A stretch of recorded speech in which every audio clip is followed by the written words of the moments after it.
ये video ERP next के self implementation का भाग है, जिसमें हम सीखेंगे कि कैसे हम ERP नेक्स्ट इम्प्लीमेंट कर सकते हैं। आज के इस वीडियो में हम लोग GST मॉड्यूल के ऊपर चर्चा करेंगे। तो चलिए आज का ये वीडियो शुरू करते हैं। सबसे पहले आपको आपका वेब ब्राउज़र ओपन करके वेब ब्राउज़र के एड्रेस बार में आपको ERP नेक्स्ट का आपका URL डाल के साइट ओपन करना है। जैसे मैं ERP नेक्स्ट का URL डालता हूँ, URL डालने के बाद मुझे लॉगिन फॉर्म मिलता है। यहाँ पे मैंने मेरा यूजर नेम पासवर्ड डाल के मैं सिस्टम को लॉगिन करता हूँ। लॉगिन करने के बाद आपको वर्कस्पेस दिखाई देता है। बाय डिफॉल्ट आपको होम मॉड्यूल का वर्कस्पेस दिखाई देगा। Home module is nothing but आपका ये होम पेज होता है, जिसके ऊपर आप बाय डिफॉल्ट कुछ शॉर्टकट्स और रिपोर्ट्स, स्टॉक्स जैसे सब मॉड्यूल्स या सब मेन्यूज आप यहाँ पे देख सकते हो। तो आज के वीडियो में हम लोग GST के बारे में चर्चा करेंगे। तो आपको सबसे पहले अकाउंटिंग मॉड्यूल में जाके GST इंडिया मॉड्यूल के ऊपर जाना है, जहाँ पे आप GST का वर्कस्पेस या डॉक टाइप ओपन होने के बाद GST का वर्कस्पेस आप देख सकते हो, जिसमें आपको ओवरऑल एक डैशबोर्ड दिखाई देता है कि कितने ई-वे बिल पेंडिंग्स है, कितने ई इनवॉइसेस जनरेट हुए हैं या कितने ई इनवॉइसेस पेंडिंग हुए हैं, कितने इनवॉइसेस ई इनवॉइसेस आपने कैंसिल किए हुए हैं। इसका एक ओवरऑल डैशबोर्ड आपको मिलता है, जिसमें आपको सिंपली काउंट यहाँ पे दिखाई देते हैं। इस काउंट के ऊपर अगर आप क्लिक करते हो तो आपको इसका डिटेल्स, इनवॉइसेस का डिटेल जो ई-वे बिल के लिए पेंडिंग है, ये आपको दिखाई देता है। उसी प्रकार पेंडिंग ई इनवॉइसेस का भी एक आपको काउंट मिलता है और कैंसिल इनवॉइस का भी एक काउंट मिलता है। उसके नीचे शॉर्टकट्स में आपको GST सेटिंग्स का शॉर्टकट है, GSTR1 रिपोर्ट का शॉर्टकट है, GSTR3B का शॉर्टकट है, HSN कोड के शॉर्टकट्स है, जहाँ पे बाय डिफॉल्ट HSN कोड जितने भी ERP नेक्स्ट एप्लीकेशन में अवेलेबल है वो HSN कोड यहाँ पे आपको दिखाई देते हैं। अगर आप यहाँ पे 500 के ऊपर क्लिक करोगे या लोड मोर के ऊपर क्लिक करोगे तो आपको पूरे के पूरे HSN कोड की लिस्ट आपको यहाँ पे दिखाई देगी। तो इस प्रकार आप HSN कोड का लिस्ट व्यू देख सकते हो। इस लिस्ट व्यू को अगर आपको डाउनलोड करना होगा तो लिस्ट व्यू से आपको रिपोर्ट व्यू के ऊपर आना है, और रिपोर्ट व्यू में आने के बाद ये कॉलम्स और रोज में ये रिपोर्ट कन्वर्ट हो जाता है। उसके बाद आपको मेन्यू के ऊपर आके यहाँ पे आप एक्सपोर्ट भी इसको कर सकते हो। जैसे मैंने एक्सपोर्ट किया, मुझे कौन से एप्लीकेशन में ये डेटा डाउनलोड करके लेना है, एक्सेल या CSV फाइल में, ये मुझे चूज करके सिंपली यहाँ पे सभी के सभी रोज आपको सिलेक्ट करके इसको अगर डाउनलोड करते हो तो आपके रिपोर्ट आपका ये यहाँ पे एक्सेल में डाउनलोड हो चुका है। यहाँ पे आप देख सकते हो एक्सेल शीट में ये रिपोर्ट डाउनलोड हो चुका है। अगर सपोज नया कोई HSN कोड गवर्नमेंट इशू करती है या नया कोई HSN कोड इंट्रोड्यूस होता है, तो आप यहाँ पे जाके ऐड GST HSN कोड के ऊपर जाके आप नया HSN कोड भी आप यहाँ पे डाल के उसका HSN का डिस्क्रिप्शन आप यहाँ पे डाल सकते हो। फॉर एग्जाम्पल सपोज एक नया HSN कोड इन्वेंट हुआ है और उसके ऊपर ये डिस्क्रिप्शन में डाल रहा हूँ।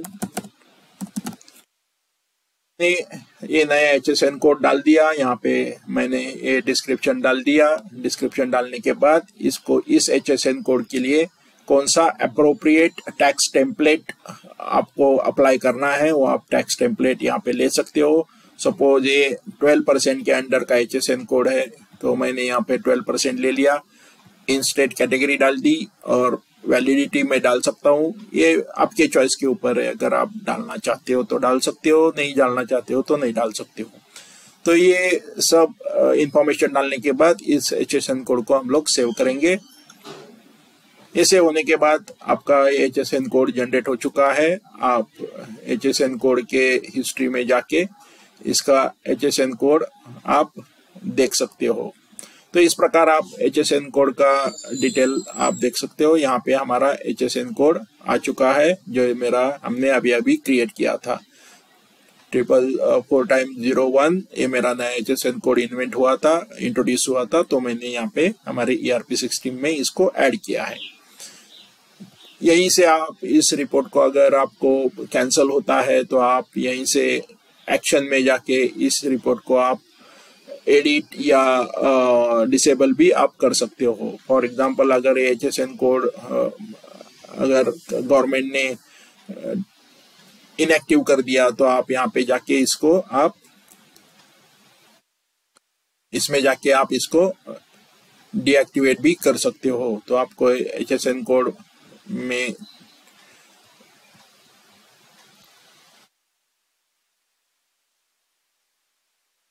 जाके आप इसको डीएक्टिवेट भी आप कर सकते हो। तो इस प्रकार आप इसको HSN कोड का डेटा मैनेज कर सकते हो।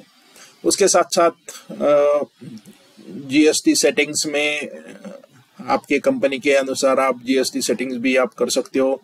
GST सेटिंग्स में अगर आप जाते हो तो वहां पे आपको 3 टैब्स मिलते हैं। सबसे पहला जनरल सेटिंग्स है, उसके बाद अकाउंटिंग सेटिंग्स है और तीसरे में आप क्रेडेंशियल सेटिंग्स है। जनरल सेटिंग्स में आप टैक्स का अगर आपको ब्रेकअप चाहिए वो भी बेस्ड ऑन HSN कोड के ऊपर, तो इस फ्लैग ये बाय डिफॉल्ट फ्लैग एक्टिवेट है जो आपको टैक्स ब्रेकअप देगा HSN कोड के अनुसार। उसके साथ साथ अगर आपको reverse charges on sales transaction में अगर कुछ रिवर्स चार्जेस का कैलकुलेशन चाहिए होगा तो आप इस फ्लैग को आप एक्टिवेट कर सकते हो। सेल्स स्पेशल इकोनॉमी जोन के अंडर या ओवरसीज ट्रांजैक्शन को अगर आपको एनेबल करना है तो वो भी यहाँ पे फ्लैग अवेलेबल है। राउंड ऑफ जीएसटी वैल्यू का राउंड ऑफ अगर करना होगा तो वो भी बाय डिफॉल्ट आप फ्लैग इसको एक्टिवेट करके आप जीएसटी वैल्यू का राउंड ऑफ भी कर सकते हो। लेकिन जनरली ये daily to daily business transaction में या स्टैंडर्ड बिजनेस ट्रांजैक्शन में ये एप्लीकेबल हम लोग नहीं कर सकते, क्योंकि जीएसटी जितना कैलकुलेट होता है उतना ही पे करना पड़ता है। राउंड ऑफ करना प्रैक्टिसेस में कंसिडर नहीं किया जाता है। उसके बाद require supplier invoice number on GST purchase, ये भी फ्लैग बाय डिफॉल्ट हमें रखना पड़ता है कि सप्लायर किस सप्लायर इनवॉइस के अगेंस्ट में हमने जीएसटी अपलोड किया हुआ है, उसके लिए बहुत जरूरी है। उसके बाद ई इनवॉइस के लिए, ई वे बिल के लिए अगर हमें एपीआई एनेबल करना होगा तो आप यहाँ पे बाय डिफॉल्ट ये एपीआई एनेबल्ड आपको मिलता है। अगर आप आपके पास अगर कोई कस्टमाइज एपीआई है वो भी आप यहाँ पे लिंक कर सकते हो। सैंडबॉक्स का अगर एपीआई यूज करना होगा तो आपको इस फ्लैग यहाँ पे दिया हुआ है, वो भी आप यहाँ पे यूज करके इनिशियल स्टेज में आप सैंडबॉक्स के ऊपर भी आप टेस्टिंग कर सकते हो। उसके बाद HSN कोड या सर्विस का कोड अगर आपको वैलिडेट करना होगा at the time of transaction तो आप ये फ्लैग एक्टिवेट करके HSN कोड भी वैलिडेट कर सकते हो। पर्टिकुलर आइटम के लिए पर्टिकुलर यूजर ने सही HSN कोड सिलेक्ट किया है या नहीं किया है, वो फ्लैग आप इस HSN कोड के इसके ऊपर से आप इसको एक्टिवेट कर सकते हो या चेक कर सकते हो। यहाँ पे एक इंफॉर्मेशन भी आपको दिखाई देती है। एज पर central tax notification 70/2020 HSN SSE code must be specified in a sales invoice at least 4 to 6 digit. ये मैंडेटरी फील्ड है, आप इसको डालना ही पड़ेगा और आप इसके थ्रू, इस कंट्रोल के थ्रू आप डाला हुआ एंड यूजर ने या सेल्स का हो चाहे परचेस का एंड यूजर हो, उसने जो भी HSN कोड सिलेक्ट किया हो वैलिडेट आप कर सकते हो। रिवर्स चार्जेस परचेस के लिए या अनरजिस्टर्ड सप्लायर के लिए अगर आपको कैलकुलेट करना होगा या उसको अप्लाई करना होगा तो आप ये enable reverse charges for purchase from unregistered supplier के लिए इसको हम एक्टिवेट कर सकते हैं। उसके नीचे, उसके साथ साथ नीचे ई वे बिल के सेटिंग्स है। ई वे बिल फीचर्स आप यहाँ पे ये कर सकते हो। Enable E way bill generation from delivery note को, अगर डिलीवरी नोट से ही आपको ई वे बिल जनरेट करना होगा तो इस कंट्रोल को आपको एक्टिवेट करना होगा। उसके साथ साथ e way bill purchase invoice के ऊपर से अगर आपको जनरेट करना है तो इस कंट्रोल को आप एक्टिवेट करके कर सकते हो। उसके साथ साथ e way bill generation from purchase receipt, यानी कि GRN के ऊपर से अगर आपको ई वे बिल जनरेट करना है तो वो भी आप यहाँ पे फ्लैग एक्टिवेट करके कर सकते हो। Fetch e way bill data after generation, अगर सेल्स इनवॉइस हो या परचेस इनवॉइस हो उसके ऊपर से अगर e way bill data generate fetch करना है तो ये फ्लैग बाय डिफॉल्ट एक्टिवेट है और इसको अनेबल किया हुआ है डीएक्टिवेट करने के लिए। इसको हम लोग डीएक्टिवेट नहीं कर सकते। उसके साथ साथ attach e-way bill print after generation, उसका एक फ्लैग यहाँ पे कंट्रोल यहाँ पे दिया हुआ है।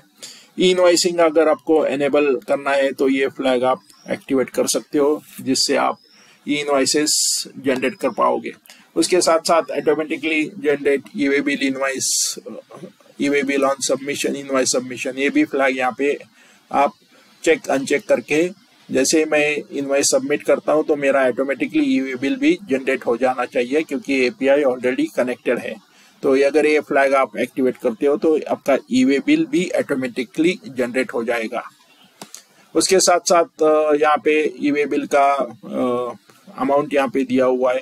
अगर इन फ्यूचर ये अमाउंट गवर्नमेंट इसका लिमिटेशन कम ज़्यादा करती है तो आप यहाँ से उस अमाउंट का लिमिटेशन कम ज़्यादा कर सकते हो। अभी के लिए फिलहाल 50,000 के ऊपर जो भी इनवॉइस जाएगा आपके लिए उसको ई-वे बिल जनरेट करना मैंडेटरी है। तो यहाँ पे आप लोग, अगर गवर्नमेंट कल जाके 50,000 का 40,000 करता है या 50,000 का 60,000 करता है, तो जाके वो आप यहाँ पे जीएसटी के सेटिंग में जनरल के टैब में जाके इस अमाउंट को आप कम ज़्यादा कर सकते हो। उसके साथ साथ नीचे आप यहाँ पे अदर एपीआईज का एक सेटिंग है, जैसे कि auto fill party information based on GST number. इसका मतलब है जीएसटी नंबर के ऊपर से हम पार्टी की डिटेल ऑटोमेटिकली फेच कर सकते हैं। उसके बाद जीएसटी नंबर वैलिडेट करना होगा या रिफ्रेश करना होगा ट्रांजैक्शन के लिए, तो आप इस कंट्रोल को एक्टिवेट करके कर सकते हो। GSTN status 30 days by default refresh interval के लिए रहेगा। ये कंट्रोल आप यहाँ पे आपके हिसाब से या आपकी कंपनी के रिक्वायरमेंट के हिसाब से ये डेज आप यहाँ पे चेंज कर सकते हो। उसके साथ साथ अकाउंटिंग टैब में आप यहाँ पे आपकी जितने भी कंपनियां हैं वो कंपनियों के डिटेल्स आप यहाँ पे देख सकते हो। उसके साथ साथ उसका अकाउंट टाइप कौन कौन सा है, सीजीएसटी का अकाउंट क्या है, एसजीएसटी के अकाउंट क्या है, आईजीएसटी के अकाउंट्स क्या है, कौन कौन से चार्ट्स ऑफ अकाउंट यहाँ पे लिंक किए हुए हैं, ये आप यहाँ पे देख सकते हो। जो कि हमने standard India chart of accounts अगर हम सिलेक्ट करते हैं at the time of company creation, तो बाय डिफॉल्ट ये सब अकाउंट टाइप्स और उसके जीएसटी के अकाउंट ऑटोमेटिकली रजिस्टर हो जाते हैं। उसके साथ साथ क्रेडेंशियल में अगर आप कंपनी के क्रेडेंशियल, जीएसटीएन नंबर, उसका यूजर नेम, पासवर्ड अगर सेव करके रखना चाहते हो तो आप क्रेडेंशियल्स में जाके आप यहाँ पे कंपनी, उसके बाद सर्विस का अगर कोई रजिस्ट्रेशन नंबर होगा या जीएसटीएन रजिस्ट्रेशन नंबर, और उस जीएसटीएन रजिस्ट्रेशन नंबर के लिए यूजर नेम और पासवर्ड ही आप यहाँ पे सेव करके रख सकते हो। जनरली ये रिकमेंडेड नहीं है, क्योंकि आपके डिटेल्स, यूजर नेम पासवर्ड की डिटेल्स सभी को ये देखने को मिल सकती है, तो ये हम लोग जनरली ये सजेस्ट नहीं करते। अगर आपके पास आपके अकाउंटेंट के सिवा अगर किसी के पास कंट्रोल नहीं होगा तो आपका अकाउंटेंट यहाँ पे ये क्रेडेंशियल सेव करके रख सकता है। तो जीएसटी सेटिंग में इतना ही है। उसके साथ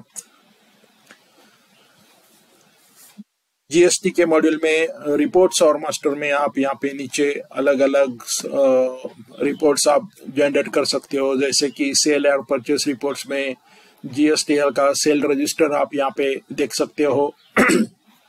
आपके कंपनी में कितने सेल इनवॉइस जनरेट हुए हैं, कस्टमर के डिटेल क्या है, कस्टमर का जीएसटी नंबर क्या क्या है, या कंपनी का क्या है, कस्टमर का क्या है, और उसके अगर इनवॉइस रिलेटेड आप डिटेल्स इस रिपोर्ट में आप देख सकते हो।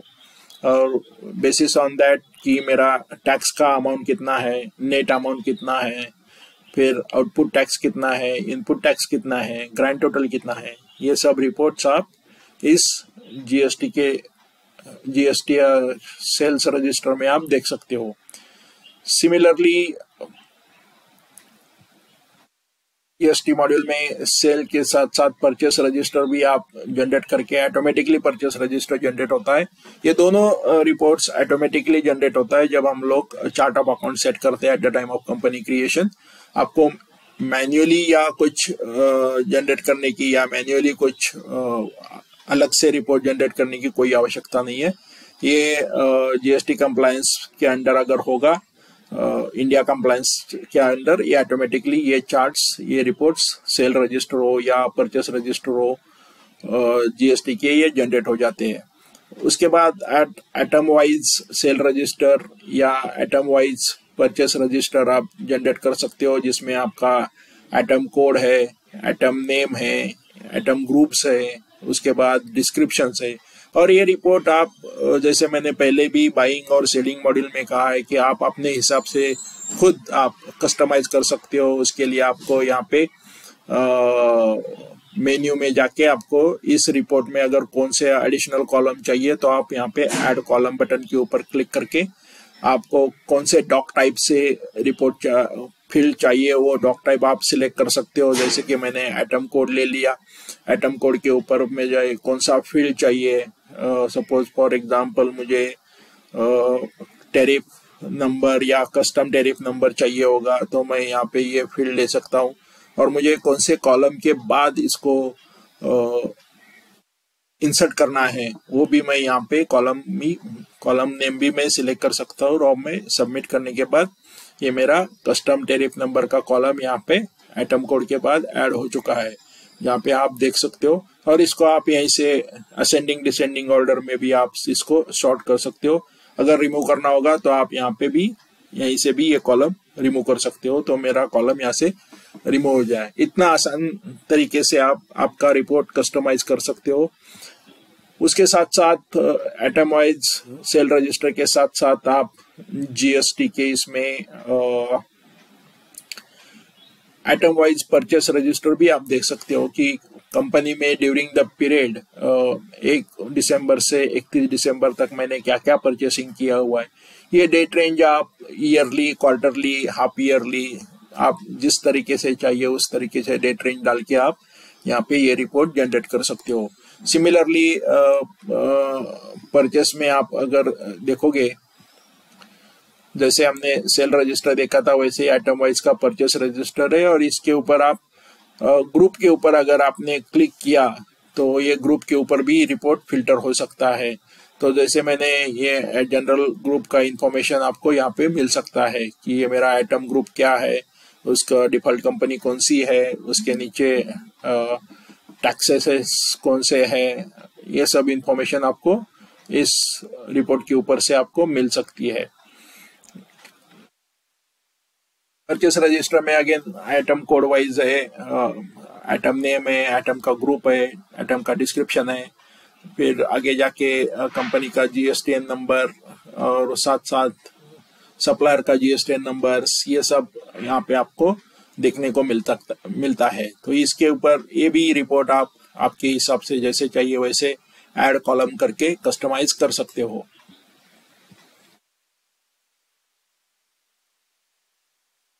अगेन जीएसटी के रिपोर्ट्स में आप यहाँ पे कुछ लॉग्स देख सकते हो, जिसमें ई-वे बिल के लॉग्स है, ई इनवाइसेस के लॉग्स है, उसके बाद इंटीग्रेशन रिक्वेस्ट है। कुछ अगर आप थर्ड पार्टी इंटीग्रेशन करते हो तो उसका अगर रिक्वेस्ट जनरेट करना होगा तो आप यहाँ पे रिक्वेस्ट जनरेट कर सकते हो। अदर जीएसटी रिपोर्ट्स में ई इनवाइस का समरी है कि आज तक हमने कितने ई इनवाइसेस जनरेट किए थे। यहाँ पे आप अगर देख रहे हो तो इनवैलिडेशन का एरर आ रहा है कि यहाँ पे मेरा ई इनवाइस इज नॉट, हमने एनेबल नहीं किया हुआ है। तो ई इनवाइस का समरी या ई इनवाइस जनरेशन के लिए हमको ई इनवाइस एनेबल करना होगा at the time of company creation, तभी ये रिपोर्ट आपको जनरेट होगा, अन्यथा ये रिपोर्ट जनरेट नहीं होगा। तो फिलहाल मेरे कंपनी में ई इनवाइस एनेबल नहीं है, सो मैं ये रिपोर्ट जनरेट नहीं कर सकता हूँ। लेकिन अगर आपने at the time of company creation E invoices enable किया है तो आप अकाउंटिंग में जीएसटी में जाके ये रिपोर्ट, ई इनवाइस समरी का रिपोर्ट, उसके साथ साथ GSTR 3B details, GST balance, कितना जीएसटी हमने अपलोड करना बैलेंस है, वो यहाँ पे आप देख सकते हो। उसके बाद उसके साथ नीचे आपको कितने यूजर्स कनेक्टेड है, अकाउंट यूजर कितने, अकाउंट मैनेजर कितने, ऑडिटर कितने, ये भी डिटेल यहाँ पे आपको देखने को मिल सकता है। उसके साथ HSN वाइज समरी, आपके आउटवर्ड सप्लायर्स के जितने भी है वो भी रिपोर्ट आप यहाँ पे जनरेट कर सकते हो। ये मेरा HSN वाइज समरी का रिपोर्ट यहाँ पे जनरेट हो चुका है कि कितना स्टॉक क्वांटिटी था, कितना अमाउंट था, कितना टैक्सेबल अमाउंट है, कितना आउटपुट टैक्स है, कितना इनपुट टैक्स है। सिमिलरली आप इनपुट आउटपुट ऐसे दोनों रिपोर्ट जनरेट कर सकते हो। ये मेरा आउटवर्ड का रिपोर्ट है, इनवर्ड का रिपोर्ट भी आप यहाँ पे जनरेट कर सकते हैं। तो इस प्रकार से ये GSTR मॉड्यूल में आप अलग अलग रिपोर्ट्स या अलग अलग सेटिंग्स कर सकते हो। यहाँ पे आप इंडिया कंप्लायंस अकाउंट का भी आपको शॉर्टकट देखने को मिलता है, जो यहाँ पे आप जाके वेबसाइट में आपको लॉगिन पासवर्ड डाल के आप यहाँ पे देख सकते हो। आपका ईमेल आईडी और GSTN नंबर आप डाल के इसको हम लोग इसको सेट भी कर सकते हैं या ऑथेंटिकेशन भी हम लोग कर सकते हैं। जैसे मैंने कहा कि अगर आपको इंटीग्रेशन करना होगा ई-वे बिल का या ई-इनवॉइस का, तो यहाँ पे आप जाके डायरेक्टली इंटीग्रेट भी कर सकते हो। तो इस प्रकार से ये GST मॉड्यूल यहाँ पे फ्रैपे में बाय डिफॉल्ट अवेलेबल है। तो इसी टॉपिक के लिए ये सेल्फ इम्प्लीमेंटेशन का वीडियो यही समाप्त होता है। जाने से पहले कुछ महत्वपूर्ण सूचनाओं को ध्यान में रखें। अगर आपको सेल्फ इम्प्लीमेंटेशन में कोई भी समस्या आ रही है या आप कोई थर्ड पार्टी सॉफ्टवेयर इंटीग्रेशन जैसे कि व्हाट्सएप या माइग्रेशन जैसे कि टैली का ERP नेक्स्ट के साथ इंटीग्रेशन हो, या आपके बिजनेस रिक्वायरमेंट के अनुसार कोई भी सॉफ्टवेयर में कस्टमाइजेशन करना चाहते हो, तो आप हमारा सपोर्ट कंसल्टेशंस आपके पैकेज के अनुसार हमारे वेबसाइट से या ईमेल आईडी से बुक कर सकते हैं।